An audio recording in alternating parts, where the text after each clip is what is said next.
ओम श्री गणेशाय नमः। ओम श्री सरस्वत्यै नमः। ओम श्री गुरुभ्यो नमः। ओम समस्त जन कल्याणे निरतं करुणामयं नमामि चिन्मयं देवं सद्गुरुं ब्रह्मविद्वरम्। ओम मूकं करोति वाचालं पंगुं लंघयते गिरिं यत्कृपातमहं वन्दे परमानन्दमाधवम्। ॐ सदाशिवसमारम्भां शङ्कराचार्यमध्यमाम् अस्मदाचार्यपर्यन्तां वन्दे गुरुपरम्पराम्। दोहराइए। ओम स्वात्मविज्ञानसंतृप्तं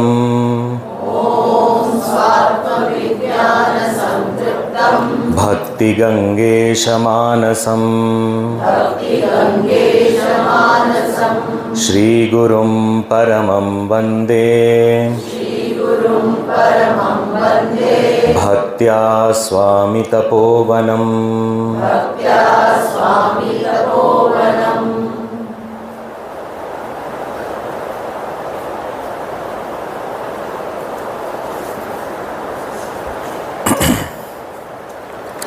श्री सौम्य काशीश स्तोत्रम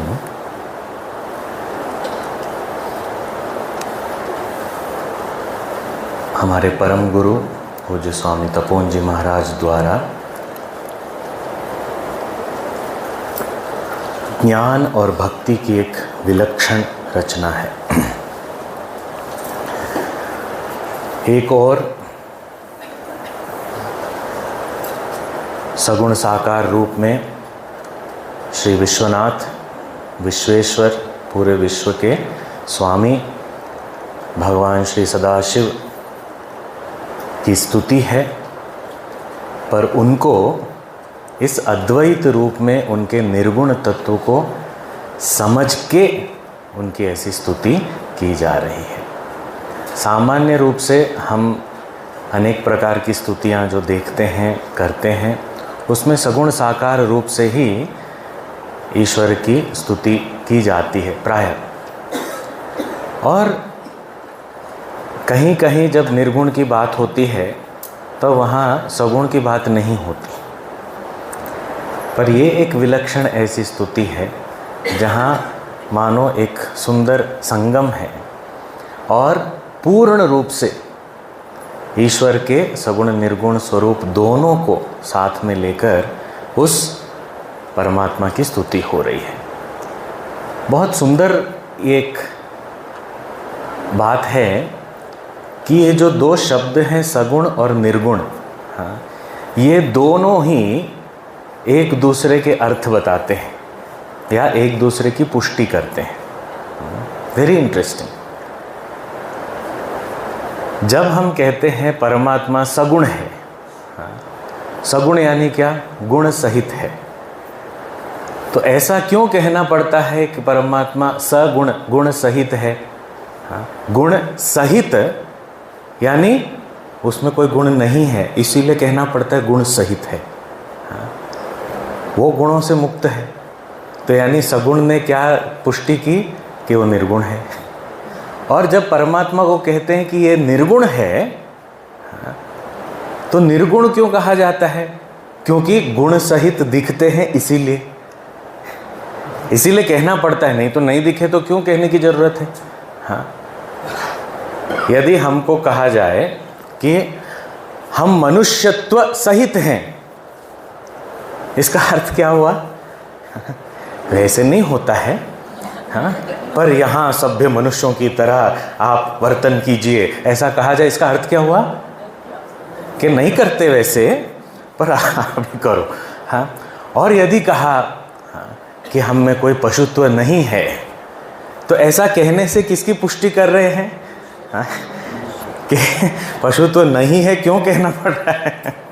हाँ, तो कहने का अर्थ ये है कि जब सगुण कहते हैं तो वो उसके निर्गुण पक्ष को भी दर्शा रहा है, और निर्गुण कहते हैं तो उसके सगुण पक्ष को भी दर्शा रहा है। इसीलिए कोई दो विपरीत परस्पर विरुद्ध बातें नहीं है।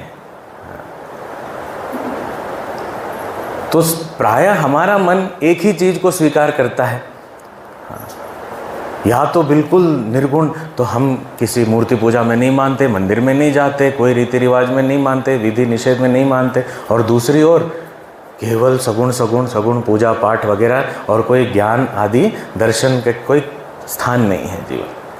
और ये दोनों के बीच में जो लड़ाई हो रही है, जो संघर्ष हो रहा है, ना केवल बाहरी दुनिया में, भीतर भी, तो समझ में ही नहीं आता और क्या करना चाहिए, और भगवान हमारे हृदय में है या बाहर मंदिर में है।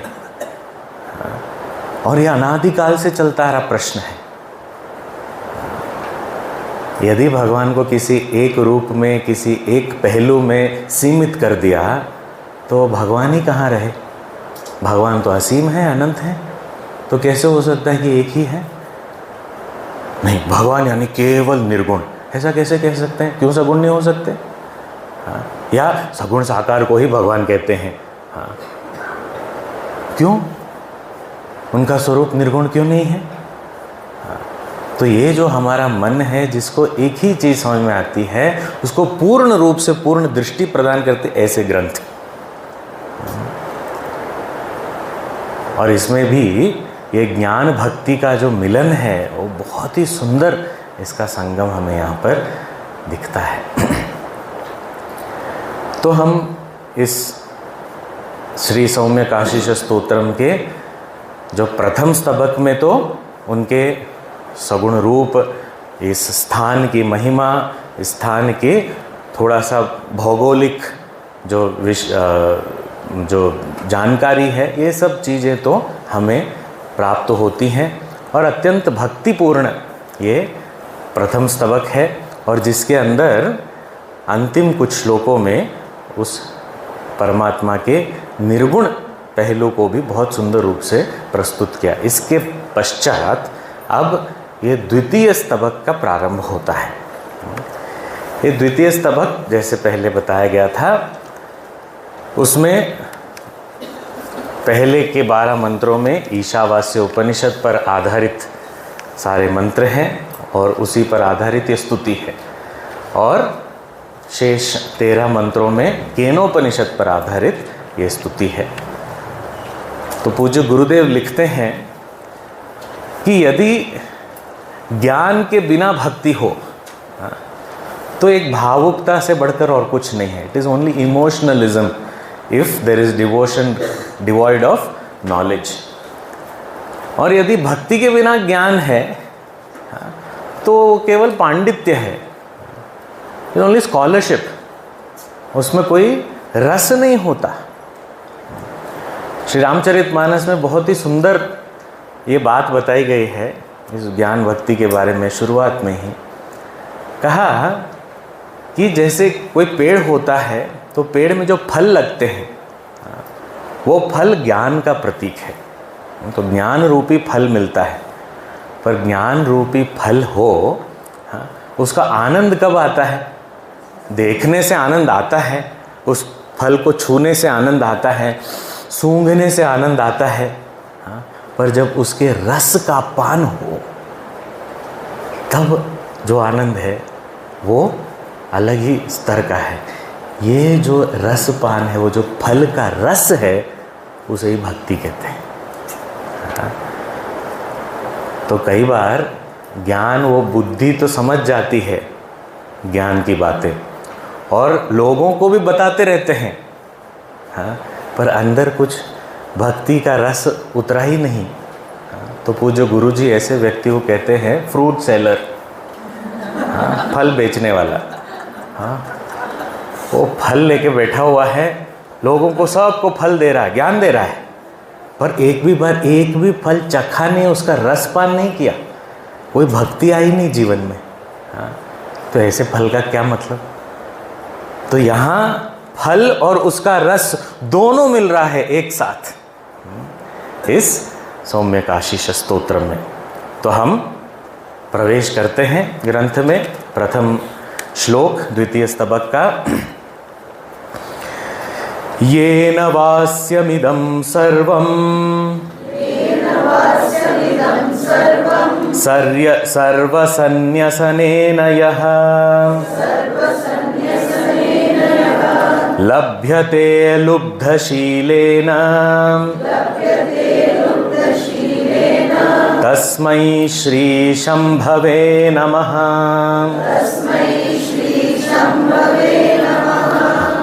अभी हम आगे बढ़ने से पहले थोड़ा एक छोटा सा संस्कृत का पाठ समझ लेते हैं। संस्कृत में ऐसे हमारी सभी भाषाओं में भी है, हमारी भारतीय भाषाओं में, अंग्रेजी में, सब भाषाओं में ये चीज़ है, पर उस शब्द से परिचय हम हमारे भाषा में प्रयोग करते हैं जैसा या जो। हाँ, जैसे किसी के बारे में बताना हो, हाँ, तो हम क्या कहते हैं, बहुत सारे लोग हो और एक व्यक्ति ने हाथ में छतरी पकड़ रखी है, उसको छतरी न्याय कहते हैं। तो हम क्या कहते हैं कि वो जिसने छतरी पकड़ रखी है उसको बुलाओ, जो जिसके हाथ में छतरी है उसको बुलाओ। तो जो वो ये साथ में जाते हैं शब्द। इसी प्रकार यहाँ इन श्लोकों में भी ये दो चीज़ें हैं। संस्कृत में यह सह या यत तत्, ये दो शब्द हैं। जो वो, यह सह या यत तत्, ये दो शब्द साथ में जाएंगे। और हर एक श्लोक में, ये सारे श्लोकों में हर जगह पे कहा हुआ तस्मै श्री शंभवे नमः, तस्मै, उन शंभु को नमस्कार। वो तस्मै जो है वो तत् शब्द है या सह का रूप है, वो। अब वो के साथ क्या है, कौन वो, जो, वो यह या यत शब्द होगा, उसका अलग अलग रूप होगा। ये इसीलिए आवश्यक है समझना, ताकि हम इस चीज को एक एक जो शब्द है, तस्मै श्री शंभवे नमः, तस्मै, कस्मै, किसको, कौन से शंभु को आप प्रणाम कर रहे हो, यह, इस तरह से अब यह, ये, न, जो भी यत शब्द के रूप से आएगा। तो अब यहाँ क्या कहा, तस्मै श्री शंभवे नमः, उन शंभु को नमस्कार है। किन शंभु को, किसको, येन वास्यम इदम सर्वम। क्या बढ़िया, ये एक वाक्य इतना सुंदर है। येन शंभुना इदम सर्वम वास्यम, वो शंभु जिनके द्वारा ये सब कुछ व्याप्त है, उनको नमन है। अब ये सब कुछ व्याप्त है, अब किससे व्याप्त है? यदि कोई चीज सब में व्याप्त है तो उस चीज का कारण ही हो सकता है। जो कारण है वही कार्य में व्याप्त है। जैसे सभी घड़ों में जो व्याप्त है, तो सभी घड़ों में क्या व्याप्त है? मिट्टी। तो मिट्टी क्या है? घड़े का कारण है। तो जो सभी में व्याप्त है वो उसका कारण मात्र हो सकता, और कुछ तो नहीं हो सकता। क्योंकि किसी दो चीजों में हम कुछ समानता देख सकते हैं। जैसे एक घड़ा दूसरा घड़ा, तो उसमें दोनों में जो व्याप्त है वो मिट्टी है, ठीक है। पर मिट्टी का घड़ा और सोने के आभूषण में क्या समान रूप से व्याप्त है? अब मिट्टी भी नहीं है, सोना भी नहीं है, तो ये सोने के आभूषण और मिट्टी में क्या व्याप्त है जो समान है? देखिए ये क्या हो सकता है? उन्होंने दोनों धातु हैं, ये धातु भी मिट्टी से ही, ये ज़मीन से ही तो निकलते हैं, खानों से तो निकलते हैं, इसीलिए शायद वही होगा उसका। ठीक है, कोई बात नहीं। एक गिलास कोल्ड ड्रिंक है और सोने के आभूषण है और मिट्टी का घड़ा है, अब इसमें क्या है व्याप्त? नहीं नहीं, पृथ्वी का जन्म भी जल से ही हुआ था, हाँ, और ये कोल्ड ड्रिंक भी जल से ही उत्पन्न हुआ है, तो वही व्याप्त है। पर सूखी मिट्टी में कहाँ जल आया, वो तो उसका वहाँ पर वास दिख नहीं रहा है। तो हम थोड़ा सोचते रहें और सभी चीज़ों के बारे में सोचें कि सब में क्या व्याप्त है, हाँ, तो पता चलता है कि घड़ा भी है, आभूषण भी है, कोल्ड ड्रिंक भी है, कुर्सी भी है, हम भी हैं, हाँ, ये तो समान है। तो सब में जो ये अस्तित्व है वो समान रूप से व्याप्त है। Existence, that is common, that is pervading everything. वो जो समान रूप से व्याप्त है अस्तित्व, वही इन सब चीज़ों के अस्तित्व का कारण हो सकता है। कोई भी चीज़ है यानी अस्तित्व है, नहीं तो कैसे हम उसको है की तरह पहचान सकते हैं। नहीं, सभी कुछ थोड़ी है की तरह पहचानते हैं, कुछ कुछ चीज़ें तो नहीं भी है। हाँ, देखो वाक्य में ही कुछ चीज़ें नहीं है, तो अभाव भी है के रूप में ही पहचान में आता है। ऐसा नहीं कि वो अभाव यानी वो है का अस्तित्व निकल गया, वो अभाव में भी अभाव का अस्तित्व होना पड़ेगा, तो ही अभाव का भी हम अनुभव कर सकते हैं। और मेरा रूममेट जो है, हमारे कमरे में जो रहते हैं, वो क्लास में नहीं है, मुझे पता है, क्लास में नहीं है, तो वो नहीं है, उसका अनुभव भी उनके अभाव के है के रूप में ही होता है। अंग्रेजी में क्या बोलते हैं, ही और शी इज एब्सेंट। तो अस्तित्व तो उसके अभाव में भी है। तो हर जगह कोई चीज हो या ना हो, उसका कारण क्या है, अस्तित्व। तो सत्ता सामान्य, that common cause pervading everything is the very existence principle. इसी कहा येन वास्यमिदं सर्वम, जिसके द्वारा ये सब कुछ व्याप्त है। तस्मै श्री शंभवे नमः, ऐसे शंभु को नमस्कार। थोड़ा सा और इसी पे विचार, जिससे सब कुछ व्याप्त है, वो तो एक अर्थ हो गया। वास्यम, वास्यम शब्द का अर्थ जो है, वास्यम यानी उसको ढकना चाहिए, आच्छादनीयम, वास्यम। जैसे हम भी ये जो पहनते हैं, इसको क्या बोलते हैं, वस्त्र। हाँ, वो उसी धातु से आता है, संस्कृत शब्द से ही आता है, वस्त्र। हाँ, वास्यम यानी ढकना, अपने शरीर को वस्त्रों से ढकना, उसको कहते हैं वास्यम। कोई चीज़ वहाँ पड़ी है, अभी टेबल है, तो ये टेबल को, इसके ऊपर टेबल क्लॉथ लगाना है, तो संस्कृत में बोलना हो तो क्या करना है, वास्यम, ऐसा बोलना चाहिए, यानी वो टेबल को ढक दो, वास्यम। तो ये क्या कहा, इदम सर्वम वास्यम, इन सब चीजों को ढको, हैं, इन सबको, हाँ, सबको ढको, ढकना चाहिए। किसको, जो भी ये सुन रहा है उसको, यानी हम सबको बोला गया है ढको।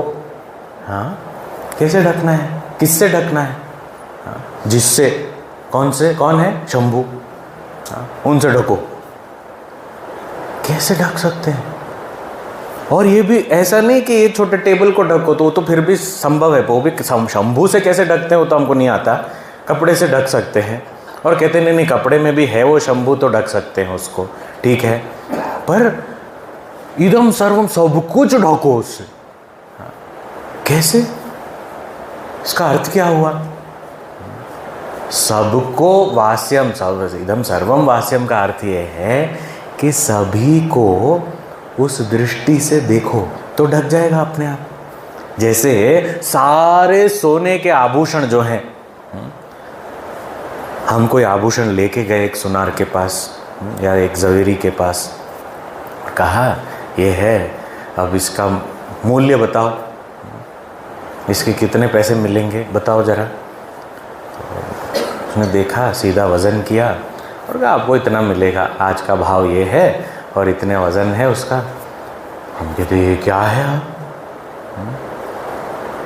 इतना मिलेगा इसका जितना वज़न है। ऐसे थोड़ी आप कहते हैं, ये हमारे परदादी का है। हाँ, वो परदादी से हमारी दादी के पास आया, फिर माँ के पास आया, सास के पास आया, मेरे पास आया, ऐसे कैसे हो सकता है? ये तो हाँ, इसकी कीमत सही सही लगाओ आप।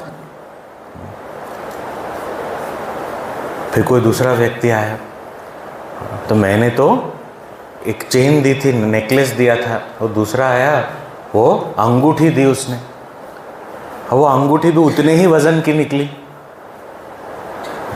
तो उसने मेरे सामने उसको बोला कि इसके इतने पैसे मिलेंगे। तो मुझे गुस्सा आ गया, मैं चेन लेके आया, उसके जितने पैसे, वो छोटी सी अंगूठी के उतने ही पैसे दे रहे हो, ये क्या बात होती है? हाँ, लड़ाई कर ली मैंने। तो वो सुनार ने क्या कहा? स्वर्णेन वास्यम इदम सर्वम। हाँ, सोने की दृष्टि से सारे आभूषणों को ढक दो। यानी क्या? ये आभूषण के आकार, उसके साथ जुड़ी हुई भावनाएं, वो कहाँ बना था, किसने ऊपर उपयोग किया था, और इसका आकार क्या है, उसको कहाँ पहनते हैं, ये सब को मत देखो। ये नाम रूप को बहुत ज़्यादा महत्व मत दो। आपकी दृष्टि कैसे होनी चाहिए? बोले स्वर्ण दृष्टि होनी चाहिए। सोने को देखो इसमें। अब यदि सोने की दृष्टि हो जाएगी तो क्या हो जाएगा? ये सारे आभूषण उस एक दृष्टि से ढक गए, कवर्ड। वो सुनार को कैसा दिखता है? ये सोना है। उसको कुछ, उससे कोई अंतर नहीं होता कि ये कौन से आकार में है या टूटा हुआ है, कुछ नहीं। टूटे हुए कंगन के लिए भी इतने पैसे और जुड़े हुए में भी इतने ही। उसकी तो दृष्टि सोने की है, उसको टूटने ना टूटने से क्या फ़र्क पड़े, उसको तो सब उसी भट्टी में डालना है। तो यदि हम ये इस चीज़ को समझें तो इदम सर्वम, ये सारे जगत को उसी परम कारण अस्तित्व रूप से आच्छादित करो, इसको ढक दो। यानी ऐसी दृष्टि अपनाओ जहाँ हम ये विविधता और नाम रूप को महत्व ना देकर जो एक है, जो सब में व्याप्त है, उसको पहचान पाएं। देखो, सामान्य बच्चा भी यदि थोड़ा सा भी बाल विहार क्लास में भी 2 क्लास में जाके आया तो वो बच्चा भी बोलता है कि भगवान सभी में है। ये तो हम बचपन से बोलते आ रहे, सब में भगवान है। और फिर अपने कन्वीनियंस के अनुसार प्रश्न भी करते रहते हैं, यदि हर जगह भगवान है, तो फिर मेरे पलंग में भी हैं, मेरे तकिए में भी हैं, मेरे चादर में भी हैं, तो मैं चारों ओर भगवान से घिरा हुआ हूँ, तो मुझे उससे निकल के मंदिर तक जाने की क्या आवश्यकता है? और हमको लगता है बहुत बुद्धिमानी का प्रश्न पूछ लिया हमने। पर बात ऐसी है कि है तो सही भगवान, इसमें कोई दो राय नहीं है, पर प्रश्न ये है कि क्या हमें दिखते हैं? कहीं भी दिखते हैं? तो अनुभव ही यदि नहीं हो रहा है, पर जब मंदिर जाते तो अपने आप सर झुकता है। क्या अपने पड़ोसी के सामने झुकता है?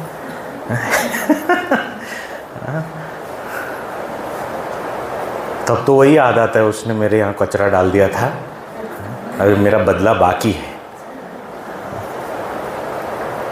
तो हमको नहीं नजर आ रहा है ये।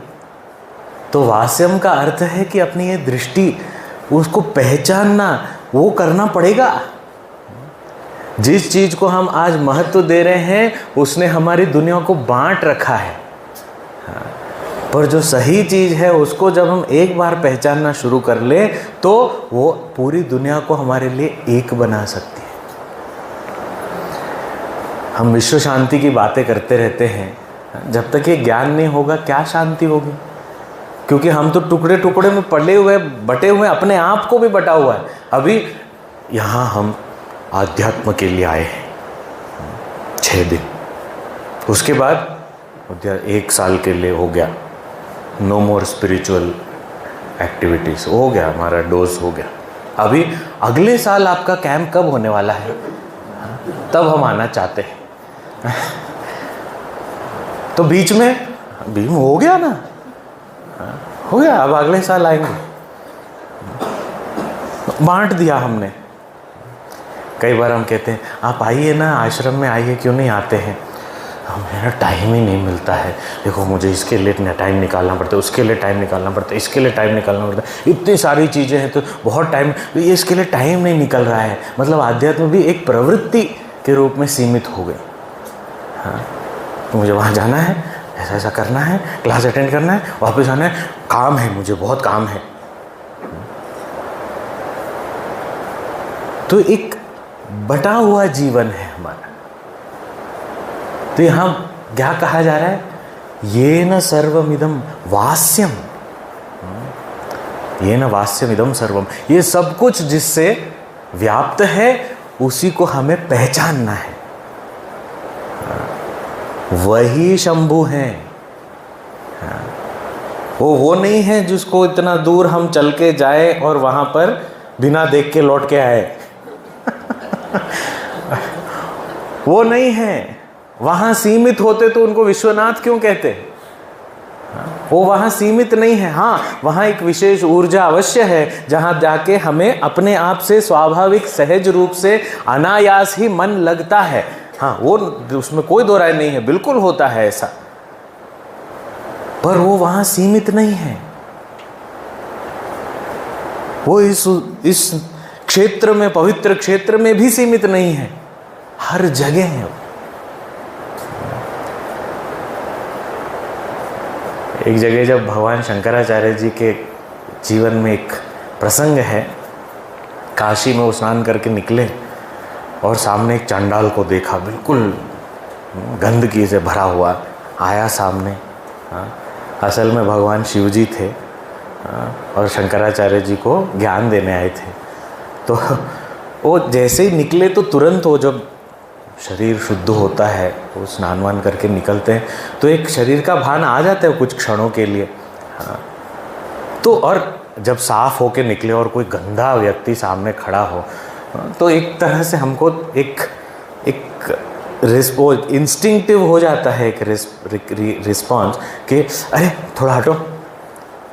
तो शंकराचार्य जी ने ऐसा बोल दिया, गच्छ गच्छ।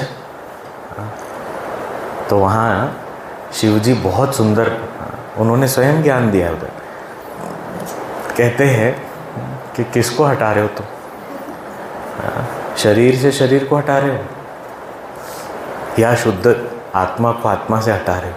शुद्ध इस अस्तित्व को अस्तित्व से हटा रहे हो। दो कहाँ हैं?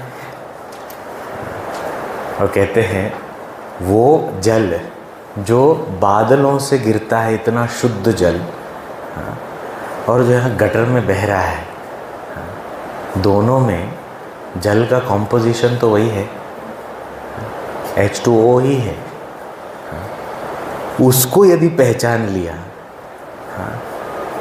तो ना हमें किसी चीज़ के प्रति आकर्षण होगा और ना ही किसी के प्रति द्वेष होगा। ये हमारे जीवन में जो ये राग द्वेष हैं, कोई चीज़ अच्छी लगती है, कोई नहीं लगती, कुछ लोग अच्छे लगते हैं, कुछ नहीं लगते, कुछ जगह अच्छी लगती है, कुछ नहीं लगती, कुछ अनुभव अच्छे लगते, कुछ नहीं लगते, कुछ काम अच्छा लगता है, कुछ नहीं लगता। पर यदि उसमें भी उसको पहचान लिया तो हमारी दृष्टि तो बदल ही जाती है। पर कई बार देखते हैं कि दुनिया भी बदल जाती है, पर ये दृष्टि दुनिया बदलने के लिए नहीं है, अपनी स्थिति बदलने के लिए। और ये होता है। हाँ, अनुभव करें तब पता चलेगा। हम एक बार उस सत्य को पहचान लिया, उसमें भी जहाँ पर हम सामान्य रूप से नहीं पहचान पाते, हाँ, उसमें भी यदि पहचान लिया तो हम देखते हैं कि सब कुछ बदल गया मेरे लिए, क्योंकि मेरी दुनिया तो मेरी दृष्टि के अनुरूप ही है। तो एक जादू हो जाता है हमारे जीवन में, बिल्कुल।